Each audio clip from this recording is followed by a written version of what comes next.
Welcome to the Why Did I Get Cancer podcast. I'm Deborah Herlax-Enos, a small-town girl turned TV nutritionist and healthy living expert. I design health programs for the average guy or gal, including those average guys named Metallica. On September 1st, 2020, I was diagnosed with breast cancer.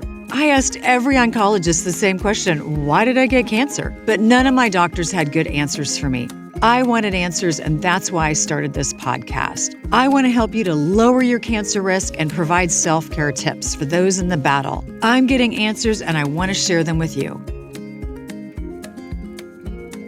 What did I take away from today's episode? I've got 2 tips for you today. So first of all, that 80% of your immune system is in your gut, and Kitty gives us some great tips on how to boost our immune system through some of the foods that we're eating. The other tip is our discussion about how fear can really impact your digestion and the possibility of getting cancer again. Today's guest is Kitty Martone, health educator, author, and host of the most amazing podcast called Stuff Your Doctor Should Know. And Kitty has such a great story. She was born too soon, and that set her on the path of trying to figure out what was going on with her body and how to really bridge the gap between traditional medicine moving into alternative medicine.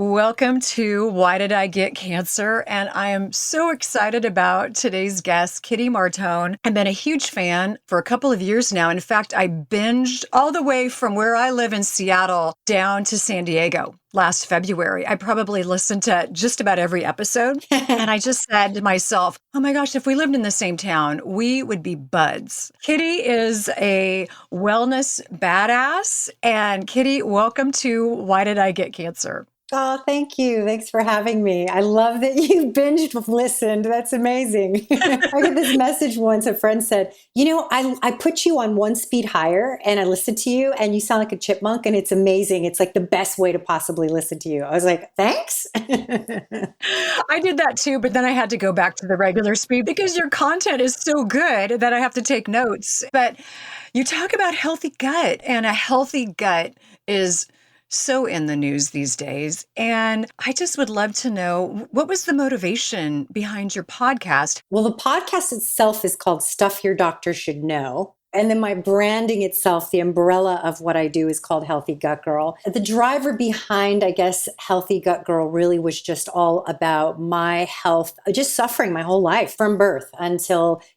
quite recently. And even now, I think just being a human, you always just have to have this awareness of the fact that you can fall ill and you're going to get imbalances no matter how healthy you get. And so, but what I learned was that it all really centralizes down to the gut. It really comes down to the gut. And so I thought, what a great name for the whole branding. And then Stuff Your Doctor Should Know came from the things that really helped me were things that doctors had no idea about. I would go in and say, what do you think if I try this? Or what do you think about that? And they would say, no, that's weird, no. Or they'd never heard of it. And so I thought, some doctors should know these things because they could be helpful. So that's where Stuff Your Doctor Should Know came from. Yeah, such an amazing podcast. And yes, Stuff Your Doctor Should Know. They should. And for example, I just went and met my medication oncologist yesterday afternoon, and they're just pushing drugs. And I said, well, how much is this going to actually drop the chance that cancer is going to come back? It's a few percentage points. And I thought, okay, well, I've got a lot to think about. Do I really want to put myself through more trauma for a small percentage? And that doesn't work like that for every woman. But in my case, information is power. Yeah, absolutely. And, drugs thank God we have drugs because they certainly saved my life as a child. And so, there's a time and a place for sure, but there's so much attention and focus we can put towards prevention and towards that doesn't have anything to do with medications. And that I just want to see a marriage of the two, just like really, instead of a war between the two, I want to see like a really nice marriage. Yeah, I think I like that. A really nice marriage between the two because they each bring something to the table. And that brings me to my first question, and it's a bit of a loaded question, but do you have a theory on why people get cancer? Wow. Yeah, that is definitely a great question. And I always say, I used to lecture a lot before pre-COVID. And I would always say, I would start some of the lectures by saying, if you die before the age of 85 from anything other than a tragic accident, it is related to poor digestion. People always, they think and then they go, well, wait a minute, high cholesterol runs in my family and breast cancer runs in my family. And so that, I don't believe that. I don't believe that. But when you really start to break it down, when you think about what the whole purpose is of eating, consuming, absorbing, digestion, I say that every day, all day. And, when you think about what that is, so, just briefly, we eat something, the digestion process begins when we look at that food or that thing, and we eat it, we chew it, we masticate it, we break it down a lot as much as possible. Hopefully, if you're a nice, slow eater and you chew thoroughly, so important. It gets down into the stomach and it gets sterilized and disinfected in the stomach, and in that acid bath gets broken down into like a soft serve, and then that soft serve goes into the small intestine, and then all these microbes and digestive enzymes start to really break it down and take out all the nutrition. And in that process right there, all these minerals, these nutrients are getting absorbed, and macronutrients, micronutrients, and all of that is ultimately energy for the body. And then what does that do? That keeps your cells healthy. That boosts your immunity. That keeps your brain working. And so much happens because of that process right there. And then it's not over yet. You have to eliminate the waste matter and absorb the water from that food in the bowel. If any of that is sluggish or slows down, that all begins in the gut. And I have this friend who's a mineral, it's all about the minerals, he tells me. He's the root cause protocol man, Morley Robbins. And he's like, it's all about minerals. It's all about minerals. And I say, well, how do you absorb the minerals? Okay, you're low in magnesium and you're, low in this and high in that. Well, how do you balance that if you're not digesting your food? So really, I think when it comes to cancer and other diseases, it's what's going on at the gut, what happened at the gut, and how can we remediate the gut? And even genetic predispositions, even if you're genetically predisposed to cancer, that has to be flipped on. That has to be triggered. Just because I'm gifted at my genes at playing the piano, that doesn't mean I'm going to be, a pianist. I have to trigger that lifestyle. I've got to trigger that talent, that skill. And so we do that with what? Digestion and lifestyle.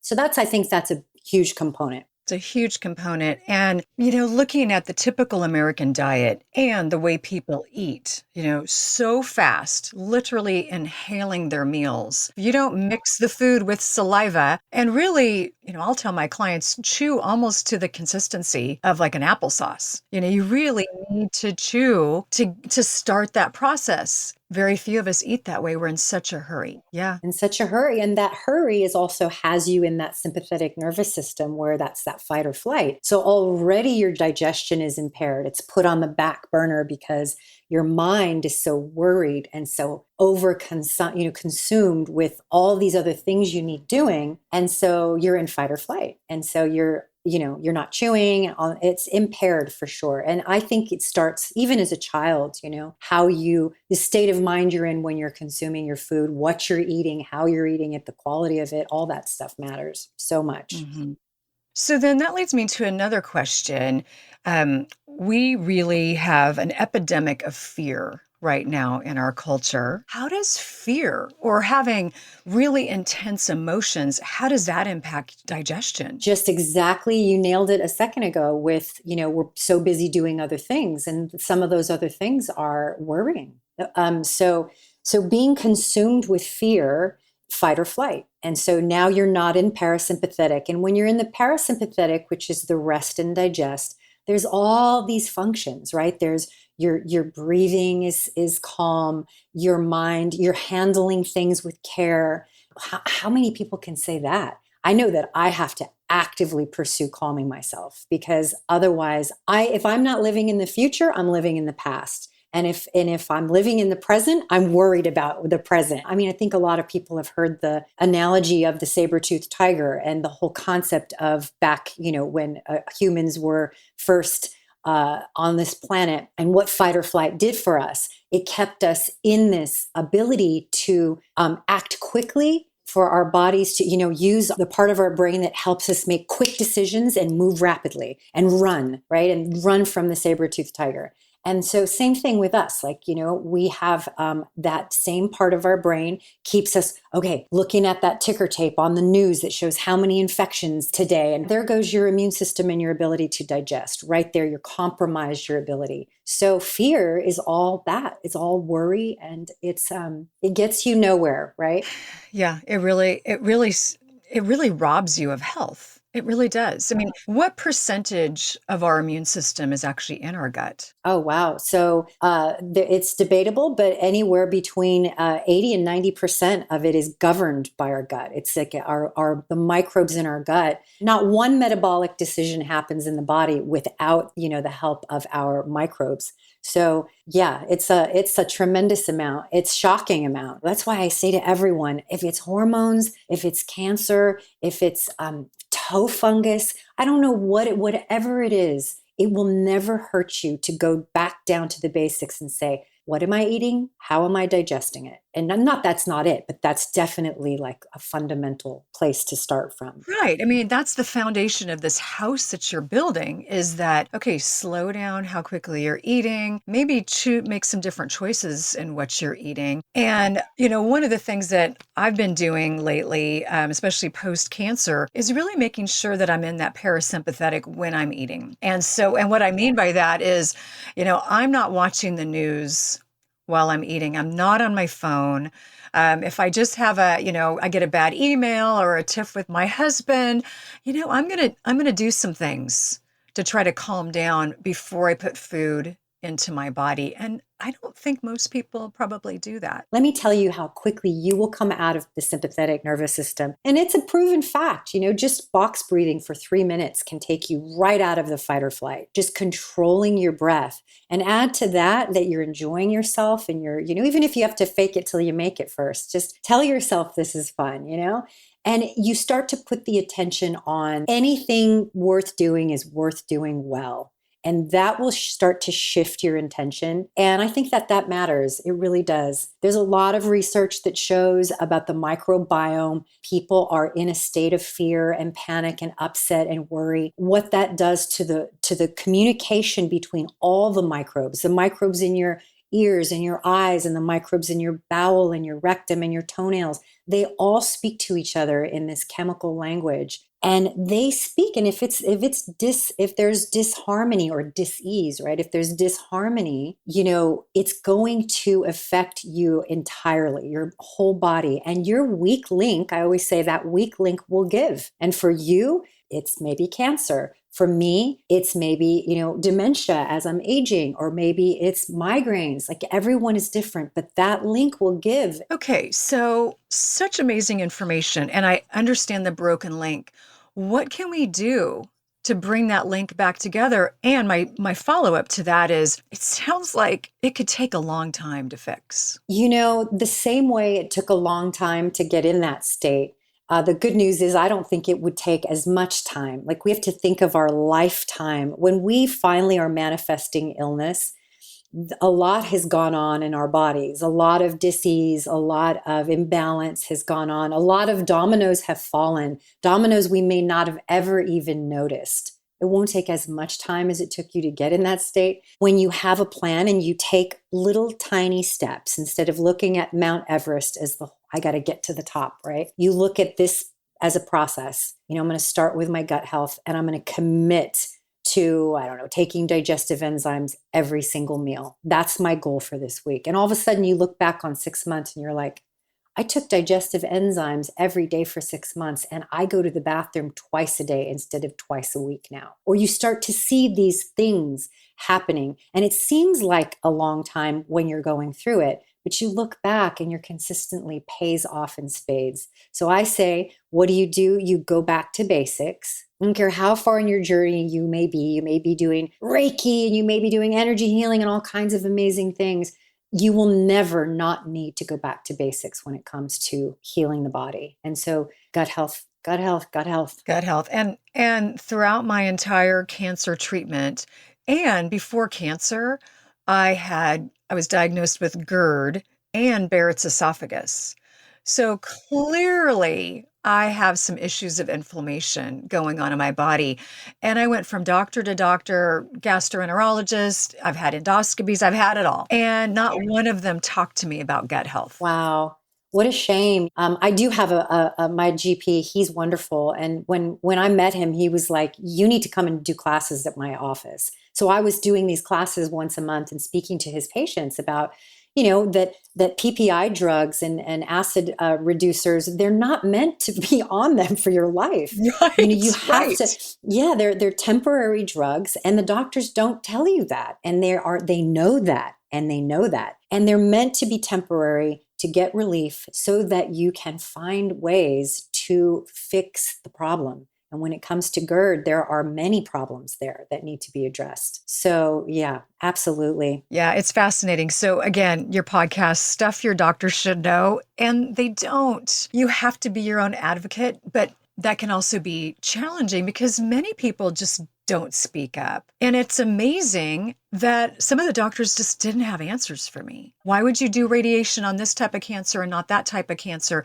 And I didn't always get great answers. So it just goes to show you, if I don't want cancer to come back, I need to do some due diligence here. Yeah.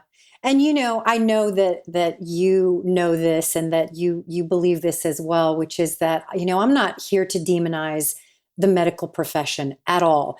And they have, they have a very compartmentalized way, education and how they came to where they came to. And so, it's very compartmentalized. My husband always says, if you go to a barber, you're going to get a haircut. If you go to a surgeon, you're going to have surgery. They're not going to be like, have you ever thought about, Ayurvedic medicine? They're going to say, like, this is what I do. I take gallbladders out for a living, and that's what I'm going to do for you if you're having gallbladder problem. And you don't, you've got this. Okay, well, I'm going to send you there then. And so we have to understand that. And, we have this it's being demonized now, but, YouTube and alternative practitioners and all these people at our fingertips now to be able to go dive deep and find what resonates with you in terms of healing and prevention and just boosting immunity. And we have so much at our fingertips now, and there's really no excuse now for us to not just take that that deep dive. That is really true. And I just encourage anybody who's battling any type of disease, take somebody with you who is going to listen for you, which is hard during COVID. My husband was able to go to almost all of my appointments until the very end. I'm going to go back to something you mentioned at the beginning, the marriage of alternative health with traditional medicine. And it can be a really beautiful marriage. Yes, I agree with that 100%. Well, in this season of so much misinformation, how do people find out the truth about alternative medicine? Where do they go? Well, I think that, I wish it wasn't called alternative medicine. I wish it was called traditional medicine, because there's nothing alternative about, boosting your immunity and natural immunity and eating food that doesn't have toxins in it and eating homemade. This is traditional. This is like nourishing traditions, like the book Nourishing Traditions by the Weston Price concept of the old values. It's like you said before, knowledge is power. So educating yourself on these things. And I think when you're calm and you're reading through this stuff, I really, I'm always praying about or saying a little meditation about, I want whatever information that is meant for me to see to resonate with me. I want to be able to resonate with the information that comes across me. There's so much out there. And I really believe this, that intrinsically, like in our bodies, we have, the microbes in us they're magical, and they know when something is right for them and when something is not right. And we could do a whole podcast, and I know you've heard me talk about this. It's truly magical. It's science-based. It's factual. These microbes want you to do things, the good guys and the bad guys, but the good microbes want you to seek out things that help them thrive. All of these things are senses that we have. And I really believe that can be cultivated. Ironically, the word cultivated comes from the word culture. culture, meaning like a diverse microbiome and all the cultures that are in there. It's like it's a beautiful concept and philosophy. I think people could dive in there. And then things start to resonate. You look at something, you think, that's not going to work for me. That sounds good for me. That sounds right. That sounds, Yeah. And I actually do the same thing. You'd mentioned about how you read something and you pray about it. I always prayed about it and got to a place as best I could.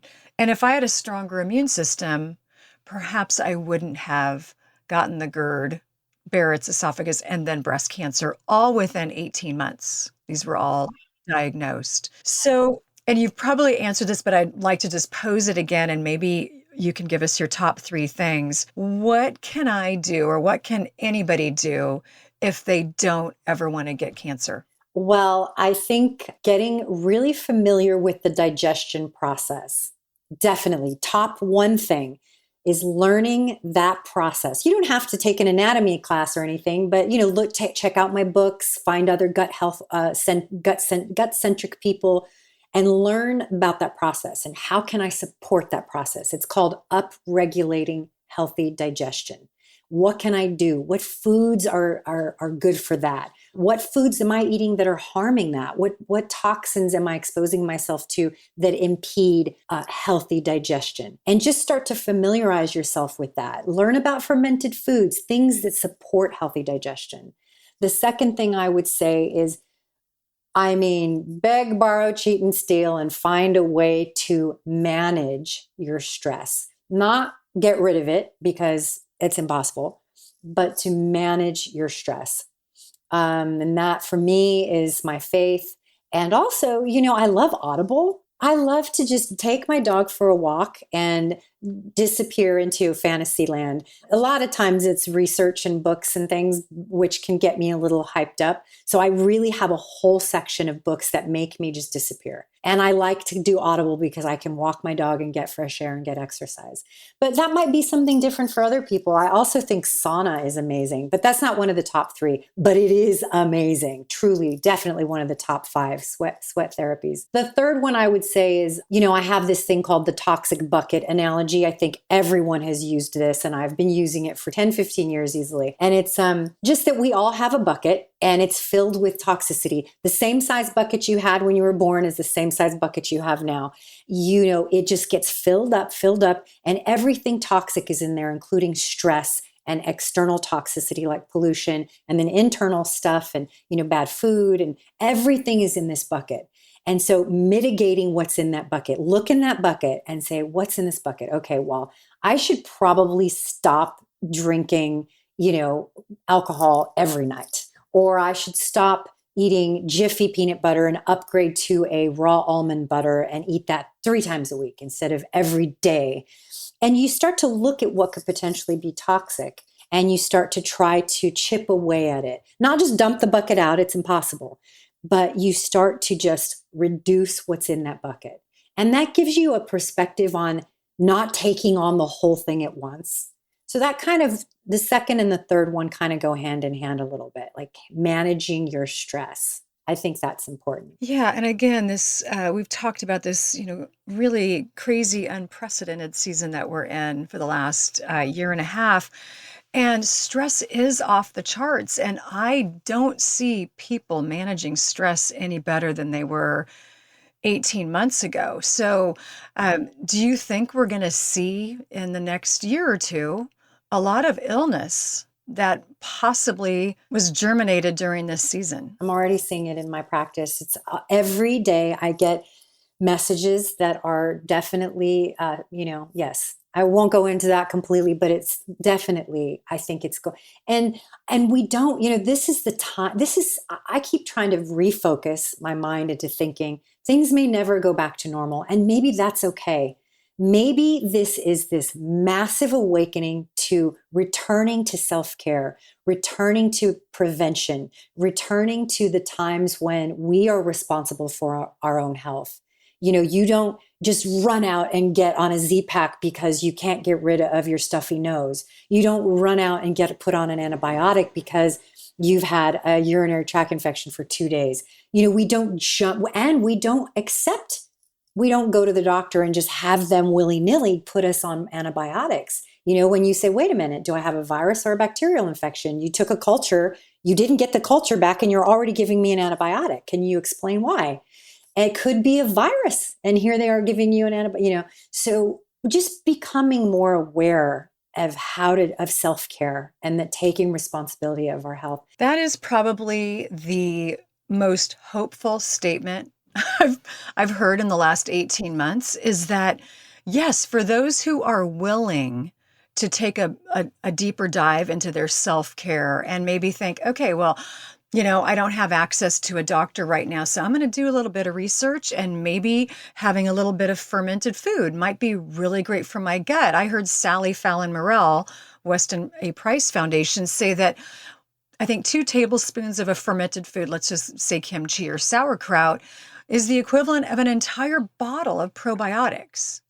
Fascinating information. Again, I loved your statement about self-care, and it's a new season for all of us. Well, thank you, Kitty Martone. Oh my gosh, this was just such a pleasure to talk to you. And Kitty Martone, Healthy Gut Girl, her podcast, which I love, called Stuff Your Doctor Should Know. And you've got 6 years worth of podcasts that people can scroll through and get information about whatever seems to be ailing them and listen to it. I encourage you to listen to it before your next doctor visit. Yes, I think that's a great idea. And send me questions. I love when people send me questions, and then I do podcasts about their questions and their ideas. And I have a gift for your audience. If they go to healthygutgirl.com/gift, and I have some goodies and places for them to start, and some free stuff and some discounted stuff and all sorts for them to check out and sign on to my newsletter and all kinds of stuff. Thank you, Kitty. Again, such a pleasure. Thanks for coming on Why Did I Get Cancer? Thank you. It's not easy to find a good supplement company, but I feel like I found one. They're called Seeking Health, and it was started by somebody I really respect in the health industry, Dr. Ben Lynch. I love so many of their products, but probably one of my favorite ones is their liquid vitamin D supplement, because I'll be honest, sometimes I just get supplement fatigue and I get sick of taking them. So liquid vitamins work for me. If you're looking for some great supplements, go to today's show notes. Use the code ENOSOCT, so my last name and OCT for October, for 10% off your next purchase. Thank you for joining me today on the Why Did I Get Cancer podcast. I've got my shopping guide for all of my cancer self-care items in the show notes, along with information about today's guest and our show sponsors. And don't forget to subscribe to my podcast so you never miss an episode. Keep in mind, I'm not a doctor. I'm just a gal that got diagnosed with cancer and wanted answers. If you need medical advice, please be sure to consult with a medical professional. And thank you for listening.